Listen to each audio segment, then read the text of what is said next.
আমার নাম সাহিল। আমি একজন গ্রাফিক্স ডিজাইনার, একজন কবি। আপনার উপর শান্তি বর্ষিত হোক ডাক্তার জাকির। আমি সব সময় বলতে চেয়েছি, এটা আল্লাহর দয়ায় আজকে সুযোগ পেলাম। আমি আপনাকে ভালোবাসি ডাক্তার জাকির, আমি আপনাকে খুব ভালোবাসি। ওয়ালাইকুম আসসালাম। আপনার উপর ধন্যবাদ। শান্তি বর্ষিত হোক ভাই। আমিও আপনাকে ভালোবাসি ভাই। ধন্যবাদ। আমি ধন্যবাদ জানাই এত বিশাল জ্ঞানের জন্য। আপনার লেকচার শুনলাম আমার বন্ধুর জন্য, আমার বোন নাগমার জন্য। আমার কিছুটা কনফিউশন ঈশ্বরের বাণীর মধ্যে, আর যারা বিচারের দিনে বিশ্বাস করে, যেমন একটা ছোট্ট প্রশ্ন।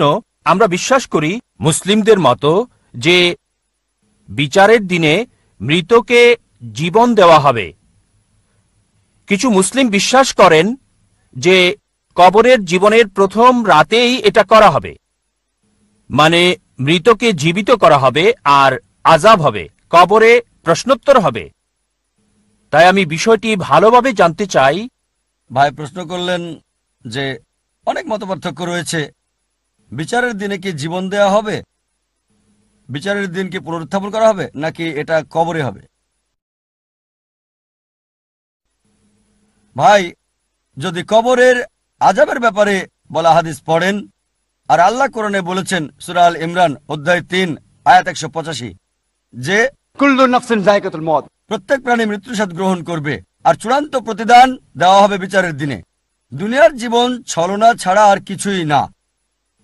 তবে চূড়ান্ত হিসাব কিতাব, চূড়ান্ত ফয়সালা হবে বিচারের দিনে। আমাদের যা করতে হবে, হতে পারে শাস্তির একটা অংশ পাচ্ছি পৃথিবীতে, পুরস্কারের একটা অংশ পাচ্ছি, পুরস্কারের অংশ কবরে, আযাবের অংশ কবরে। তবে ফাইনাল চূড়ান্ত ফয়সালা বিচারের দিনে হবে। চূড়ান্ত ভালো এবং মন্দ কাজের হিসাব বিচারের দিনে করা হবে। তারপর কর্মের উপর ভিত্তি করে জান্নাত অথবা জাহান্নামে যাবেন। কিছু দুনিয়াতে আপনাকে দেওয়া হবে, কিছু কবরে। তবে চূড়ান্ত হিসাব নিকাশ হবে বিচারের দিনে। আশা করি উত্তরটা পেয়েছেন।